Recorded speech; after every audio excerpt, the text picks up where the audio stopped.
Hello friends, आप सभी का स्वागत है हमारे यूट्यूब चैनल न्यू इंडिया विवेक न्योल पर। आज 18 साल से कम उम्र के जो युवा हैं उनके लिए एक बहुत ही अच्छी खबर भारतीय सेना की तरफ से आ रही है। उसकी पूरी जो डिटेल है वो आपको यहाँ पर बताई जाएगी। भारतीय सेना ने एक टूर ऑफ ड्यूटी नोट प्रस्ताव जारी किया है, जिसमें 3 साल तक कोई भी युवा भारतीय सेना में अपना योगदान दे सकता है, मतलब भारतीय सेना के साथ मिलकर कार्य कर सकता है। जानते हैं ये टूर ऑफ ड्यूटी नोट प्रस्ताव क्या है। इस पे 5 सवाल बनते हैं कि क्या, पहला सवाल है, क्या इसे भारत में अनिवार्य किया जाएगा। देखिए, इजराइल और कुछ यूरोपियन देशों में आर्मी में जाना प्रत्येक नागरिक के लिए अनिवार्य है, लेकिन भारत की जनसंख्या पहले ही 130 करोड़ है और जो युवा होता है उस युवा का सपना होता है कि मैं सेना में जाऊं, क्योंकि इस भारत में सेना है वो एक भरोसेमंद जॉब है। जो सेना की भर्तियां होती हैं उनमें जमकर भीड़ देखी जाती है। इतनी ज़्यादा भीड़ है, इसलिए ये अनिवार्य तो नहीं किया जा सकता, क्योंकि भारत में पहले ही बहुत ज़्यादा जो युवाओं में जोश है आर्मी में जाने का वो पहले से ही मौजूद है। तो फिर इसको क्यों लाया जा रहा है?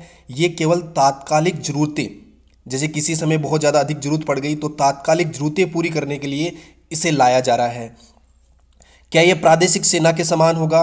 देखिए, प्रादेशिक सेना क्या होती है? प्रादेशिक सेना भारतीय सेना की एक इकाई तथा सेवा है। इसके लिए प्रतिवर्ष स्वयं से जो अपनी इच्छा से जाना स्वयं सेवकों को कुछ दिनों का प्रशिक्षण दिया जाता है, ताकि आवश्यकता पड़े, आपातकाल के समय जो आवश्यकता पड़ती है देश की रक्षा के लिए, उन जो प्रशिक्षण प्राप्त युवा हैं या स्वयंसेवक हैं उनकी सेवाएं ली जा सकें। तो फिर इसको क्यों लाया जा रहा है? प्रादेशिक सेना से ही काम चलाया जा सकता है। देखिए, सेना में युवाओं का रहना बहुत ज़रूरी है। बहुत सारे युवा ऐसे होते हैं जो अपने जीवन भर में हमेशा सेना के साथ काम करना नहीं चाहते, लेकिन कुछ समय के लिए काम करने के लिए इच्छुक होते हैं। जो युवा सेना को स्थायी पैसा, स्थायी जॉब नहीं बनाना चाहते, लेकिन सेना के साथ काम करने के इच्छुक होते हैं, क्योंकि भारतीय सेना है वो अभी वर्तमान में संख्या के हिसाब से दुनिया की सबसे बड़ी सेना है। और भारतीय सेना में रूल क्या है कि सेना को, फौज को युवा रखने के लिए 17 साल के बाद सैनिक व अफसरों को रिटायर कर दिया जाता है। तो युवा फौज रखने के लिए अब युवाओं का साथ जरूरी है, इसलिए 3 साल उनको काम में लिया जाए, युवा जोश को काम में लिया जाए।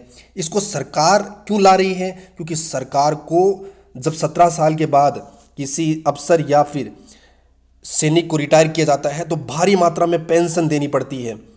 पेंशन से सरकार का जो बजट है वो बहुत ज़्यादा बढ़ गया है। 1 रैंक 1 पेंशन आने के बाद सरकार का जो बजट है वो लगभग 5 से 6 गुना हो गया है। जिससे क्या नुकसान हो रहा है? जिससे सेना का आधुनिकीकरण करने में प्रॉब्लम आ रही है। सेना के पास अच्छे तकनीकी हथियार या फिर मिसाइलें नहीं, या लड़ाकू विमानों की कमी हो रही है, क्योंकि ज़्यादातर बजट है वो पेंशन पे खर्च हो रहा है। यदि युवा 3 साल तक यहाँ पर सेना के साथ काम करता है तो सेना को युवा जोश तो मिलेगा, प्लस उनको केवल सैलरी देनी पड़ेगी, पेंशन और अन्य भत्ते और अन्य सुविधाएं देने की जरूरत नहीं पड़ेगी, और ना ही सरकार देगी। इसलिए सरकार को पेंशन के रूप में लगभग 11 करोड़ की, एक व्यक्ति के पीछे 11 करोड़ की बचत हो सकती है। इसलिए इस प्रस्ताव को सबसे पहले आर्मी से लाया जा रहा है। अब ये कैसे काम करेगा, कैसे काम करेगा, अभी इस प्रक्रिया को लेकर कोई ज़्यादा डिटेल नहीं आई है सामने, लेकिन सबसे पहले भारतीय थल सेना से लाया जाएगा, क्योंकि भारतीय थल सेना में सैनिकों की संख्या बहुत ज़्यादा है। वहाँ पर रिटायरमेंट बहुत जल्दी दिया जाता है, क्योंकि वहाँ पर हार्ड वर्क बहुत ज़्यादा होता है, इसलिए वहाँ युवा जोश की ज़रूरत है। इसलिए सबसे पहले भारतीय सेना में सबसे पहले क्या हो सकता है, जैसे किसी वस्तु का नया प्रोडक्ट आता है, उसे ट्रायल होता है, उस हिसाब से एक डेमो बना सकते हैं, या फिर एक ग्रुप बनाकर, एक समूह बनाकर उस पर ट्रायल लिया जा सकता है, क्या ये कामयाब होगा या इसके रिजल्ट कैसे आएंगे। तो उसके बाद इस प्रक्रिया को पूरे देश में लागू किया जा सकता है। लाभ क्या होगा? जो युवा सेना में ट्रेनिंग लेंगे तो उससे क्या लाभ होगा? वो अपने 3 साल वहाँ पर काम करेंगे तो उससे उन्हें लाभ क्या होगा? लाभ क्या होगा? जब सैनिक रिटायर होते हैं आर्मी से तो उन्हें कई लाभ मिलते हैं, तो इन्हें भी कई लाभ मिलेंगे। लाभ क्या है कि अन्य जो सरकारी नौकरी होंगी उनमें कई प्रकार की छूट दी जा सकती है इनको। अब अच्छी ट्रेनिंग के बाद व्यक्तित्व निखरेगा, प्लस स्वास्थ्य बेहतर होगा। टीम वर्क व लीडरशिप सीखने को मिलेगी, जिससे कॉरपोरेट जो जॉब होती हैं, कॉरपोरेट कंपनियों में जो जॉब होती हैं उनमें उनको फ़ायदा होगा। साथ साथ जो ग्रामीण लड़कियां होती हैं या फिर जो लड़कियां कह दें, जो ट्रेनिंग मिलने के बाद आत्मरक्षा के गुण सीख पाएंगी और अपनी रक्षा खुद कर पाएंगी और मजबूत बनेंगी।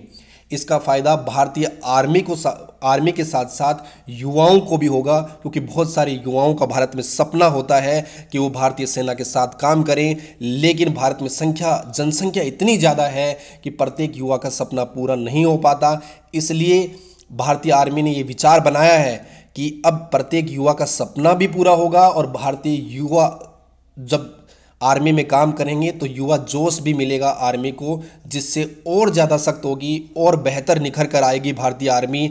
उम्मीद करते हैं हम सभी युवा लोगों को देश सेवा करने का, देश सेवा तो कहीं से भी की जा सकती है, लेकिन भारतीय सेना के साथ काम करने का मौका मिलेगा। निश्चित रूप से ये जल्द से जल्द ये लाया जाए। अभी इसमें कुछ मतभेद हैं, उनको दूर किया जा रहा है।